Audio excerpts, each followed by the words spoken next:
Okay, hi everyone. So, second video. This time we're really getting to the heart of what's going on in M1 vectors. So, we're going to go quite quick at the start, and let's see where we get to. So, we said before that a position vector meant a vector relative to the origin. So, all of our problems now are going to be relative to an origin. As you know, this is the x and y axes, right? In C4, you're going to have three-dimensional axes. So 3D space. So your x and y plane is actually flat now. This set of axes is flat, and the upright one would be referred to as the z-axis. But we aren't at that stage yet. That's C4. So in M1, we only deal with two-dimensional vectors. Okay. Now this is going to seem a bit strange. But as you can see, the x-axis is here. You need to be aware that how to describe. Remember we said at the start what a vector was. A vector was a magnitude and a direction. Okay? So you could, if you had the number line, let's say this is the number line here, here's 0. Can you see that 4 and minus 4? If I wanted to describe 0 to 4, that's the same as moving along, obviously 1, 1, 1, 1 across the units, right? Now, if this is the x-axis, the number line here, this 1, what does this 1 mean?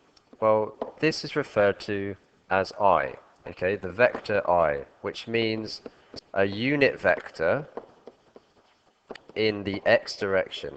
You're probably thinking, why don't they call it x with an underline? I agree. I do agree, actually. Why don't they? But this is just convention. So I is 1 unit in the x direction. Okay, so to describe the number 4, that would be the same as 4i, wouldn't it? Whereas the minus 4, we're going in the opposite direction. So this would be minus 4i. Can you see? Likewise, so if this is the vector I, the vector j describes 1 unit along the y-axis, okay? 1 unit along the y. So this is called a unit vector. I and j, so I is 1 unit along the x-axis, j means 1 unit along the y-axis.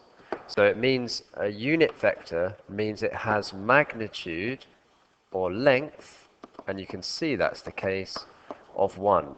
So another way of describing the magnitude of a vector, if x was a vector, the magnitude of the vector would be these absolute signs, which you may have seen here. So the modulus, the magnitude of x, okay?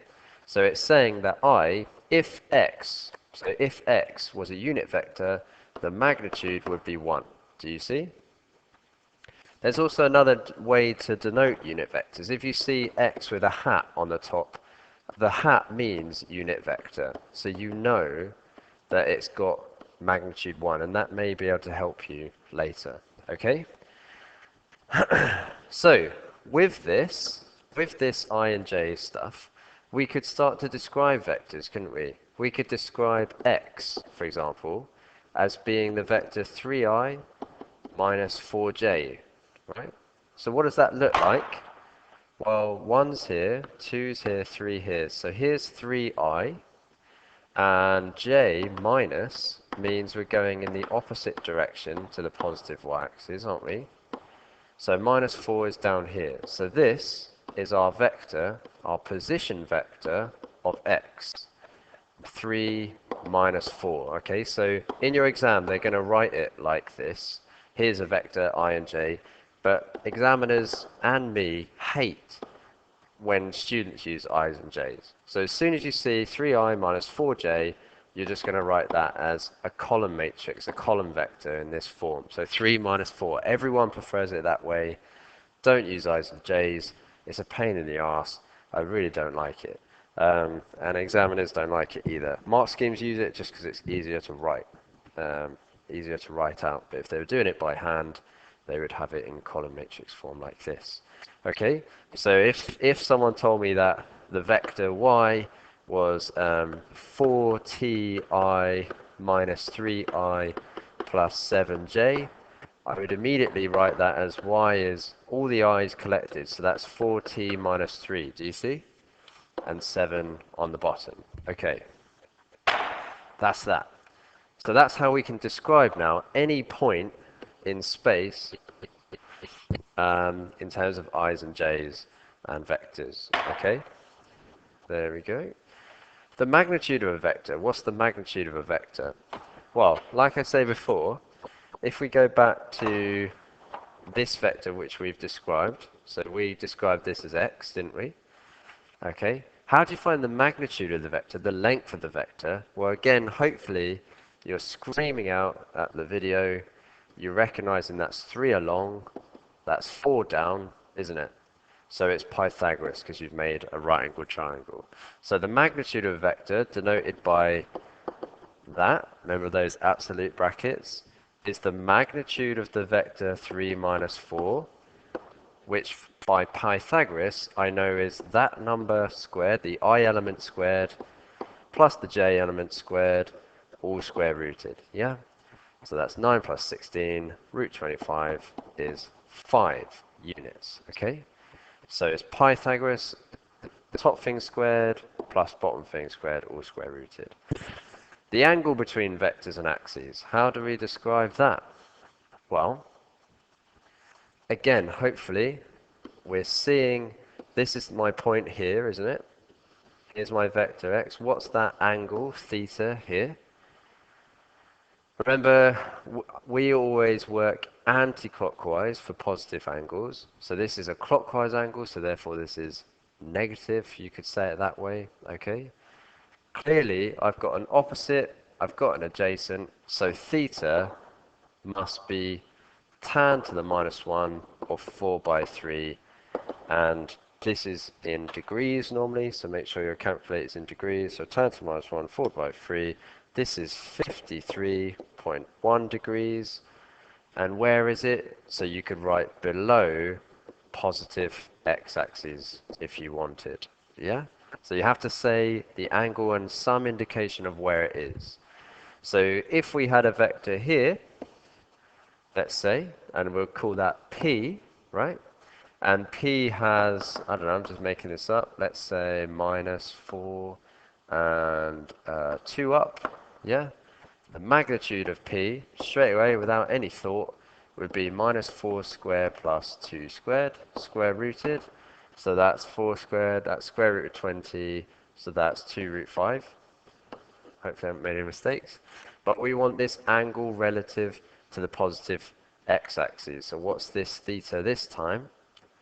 Well, you know that this distance here is 2, you know this distance here is 4. So the angle is going to be, if that's alpha, you can see that the angle theta is going to be 180 minus alpha, isn't it? So 180 minus tan to the minus 1, opposite over adjacent, 2 by 4. So you get 180 minus tan to the minus 1, 2 by 4, 153 degrees relative to the positive x-axis. Do you see? So let's not put two positive axes, let's keep it consistent above positive x-axis. So direction, yeah? Parallel vectors, or again, how can we describe parallel vectors? Hopefully you remember a parallel vector is a multiple of another vector. So I know this is looking a bit all over the place on the screen, but let's say this vector S. Can you see, and S is half of P. Can you see S is parallel to P? It clearly is, isn't it? It's in line with it. So S must be some multiple of P. Do you see? So S is half P. Therefore, it's parallel to P. As long as their vectors are multiples of each other, then they're parallel. Okay. Vector line equations. Actually, let's do it on this set of axes. Vector line equations. So, very quickly, all M1 SUVAT equations apply just like they normally do in one dimension, but with 2 dimensions. So, your normal v squared equals u squared plus 2as. Bit abstract, but maybe that's not a good idea. Okay, we'll discuss that one in class. But v equals u plus at still applies, but except we've got vectors this time. So your velocities in vectors, your accelerations in vectors, because we're not just moving along a straight line, we're moving along the x and y axes, aren't we? S equals ut plus half at squared. Yeah? These are still vectors. S is displacement, isn't it? So S in this case will be position vector or displacement relative to where we're talking about. We also need to come up with another formula though. Oh, by the way, and force would be the same as well. So F equals ma. So yeah, study this video hard because there's lots in here that you may or may not know. So any vector would have a line underneath it. It's very important you have the line underneath it because otherwise you're not saying it's a vector. Okay, so this t here, this would be referred to as a scalar, i.e. it's just a number, a quantity, a magnitude. But with a line underneath, we have a vector which is different because that has a direction, doesn't it? Okay? Now, what we haven't discussed is the position vector line equation. And that is what's new. So the position vector line equation is r plus tv, okay? R equals r naught plus tv. Now I want to explain what that means. This is the vector line equation, so position line equation, okay? And this will be very translatable to C4 if you understand what's going on. So here's the origin, yeah? V is your velocity vector, okay? R naught is your initial position, and R is your new position, okay? So this line describes where you are in terms of space, and T is obviously time. Okay, so let's think about this. We've got an origin O, and let's give an example then. So let's just see if we understand what's going on. So let's say someone told you that we were a ship in the sea, and we were 3 miles. We were 3 miles east, and we were 4 miles north. So we've got 3 here, 4 up here. So we're here. Yeah. Okay. Let's say we're traveling at velocity, so constant velocity. Notice this is constant velocity in this equation. Very important. Constant velocity. Okay? So velocity vector, but it is constant. You must bear that in mind. And let's say we're traveling at -1, 2. Okay? What does that mean? This is in meters per second, isn't it? Well, or it can be miles per second, or it can be whatever. If this is in miles,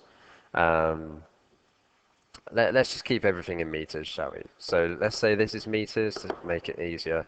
This will be meters per second as well, and therefore our time will be in seconds, okay? So we're starting here at 3, 4. This is our R naught, yeah? So this is our vector, R naught. Can we see? Now, as time goes on, I'm traveling with this constant velocity -1, 2. So -1, 2 is the vector left a bit, so that's our -1, and then 2 up, yeah? So there's 1, and then there's 2 up. So this is the vector of my velocity. And as time goes on, I keep applying that vector. Can you see? So I started here, engine turns on, vector, vector, vector. As time goes on, exactly the same vector. And where am I over time? So if this is 1 second, 2 second, 3 second, 4 second, I end up here. Do you see? That's what this line describes. R is your position in space. So here, this is the point R, and this would be the vector R. Right? This is your vector R naught, and you're constantly applying a velocity vector some amount of times, and that's what that t stands for. So if t was 2, I would be here in space. Do you see? If t was 1, I'd be here in space. So t is that thing that is yet to be defined to tell us where we are.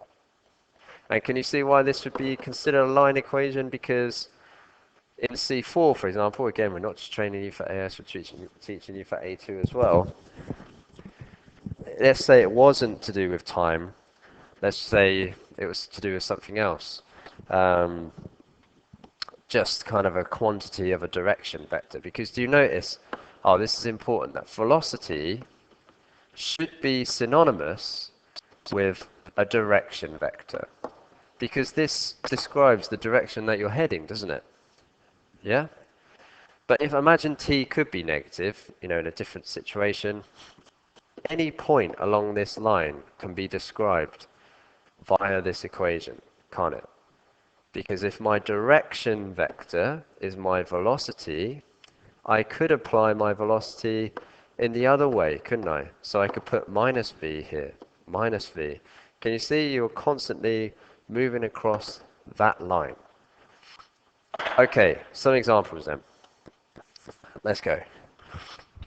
So it says at 2 p.m. the Coast Guard sitting in a fixed observation point with position vector -1, 3, so minus I plus 3j. I'm immediately thinking -1, 3. Spots a rowing dinghy 500 meters due south of his observation point. The dinghy has constant velocity 2, 3. Let's think about that. So what we've got is 2 p.m. Coast Guard sitting here. So in a sense, that's our origin. Can you see? That's our origin. And the time starts at 2 p.m. Fixed observation point. The position vector -1, 3. Oh, all right, that's not our origin. That's our origin. Coast Guard is at -1, 3. So we don't always have to draw it, but sometimes it helps. So -1's there, and 3 up is here. So Coast Guard here, -1, 3. Fine. Spots a rowing dinghy 500 meters due south. So 500 meters due south is going to be way down here, isn't it? Off his observation point. The dinghy has constant velocity 2, 3. So part A, find in terms of t, the position vector of the dinghy, t seconds after 2 p.m. Let's think about that. So we know that r is r0 plus vt. That's our equation, isn't it? So we need to find r. R is, we need an initial position. Do we know the initial position? Yes, because the dinghy is 500 meters exactly south of that observation point. So the observation point sat at -1, 3, so 500 south of that would be, the x-coordinate doesn't change, 3 minus 500 is -497, yeah? Plus, and now the velocity, we know it's traveling at constant velocity 2, 3, so 2, 3. Time, t seconds after 2 p.m. There we go. There is our equation, isn't it? This is the position vector in terms of t after 2 p.m. Done. Part A. Hopefully you're thinking, oh, that's not actually that bad. Part B. Find the distance of the dinghy from the observation point at 2:05 p.m. Okay. Remember that 2:05 p.m. our velocity is in seconds, so we need to convert these minutes into seconds, okay? So find the distance of the dinghy from the observation point at 2:05 p.m. Well, first we need to know its position, don't we? We need to know the position of the dinghy. So we've got -1, -497, plus time is 5 times 60 seconds. So 300, lots of 2, 3. Now hopefully you can see, how do we manipulate this? Some people are getting a real mix-up about this. R, top line and bottom line. So -1 plus 300 of the top line. -497 plus 300 of the bottom line, isn't it? So therefore R must equal, quick calculator check, So 599 and minus 497, sorry, plus 3 times 300, 403. There's our position vector. Done. Let's continue then. Part C, show that the dinghy and the observation point never collide. Okay. Again, this conceptually, it's very important to understand conceptually what's going on here. Show that the dinghy and the observation point never collide. R describes position, doesn't it? This is position vector, i.e., can the dinghy's position match the position of the observation point? From the diagram, I doubt it. There's the observation point, there's the dinghy, and it's going with velocity 2, 3. So 2, 3 is like that. So it looks to me like it's going to keep doing that. But that's just observationally. But can I prove that? Well, if they collide, so let's use contradiction. So if they collide, then the positions will be the same, won't it? We're saying that R, which we know is described as this, so we can put it all together now, okay, just like we did here, okay? This is the same as minus 1 plus 2 lots of t, isn't it? That's the top, and minus 497 plus 3 lots of t, that's the bottom. We're saying if they collide, then this thing must equal the position of the Coast Guard. So minus 1, 3. So if I solve the top, then I'll get a value of t. And if I solve the bottom, I should get a value of t. And I should get the same value of t if they collide, shouldn't they? Because if you collide at the x coordinate, you've got to collide at the y, surely. So let's find that top value of t. So we could just do it to the side, actually, like this. So t must be, if we minus 1, bring that minus 1 over, because we just got two equations now, don't we? 2t is minus 1 plus 1, so 2t is 0, so therefore t is 0. But on the bottom, t has got to be, so if I move that minus 497, so that's 500 divided by 3, which is not the same. Therefore, do not collide. Because what it's saying is that it meets the x and y coordinates at different times, which makes no sense. So therefore, do not collide. Part D, this is a little extra bit.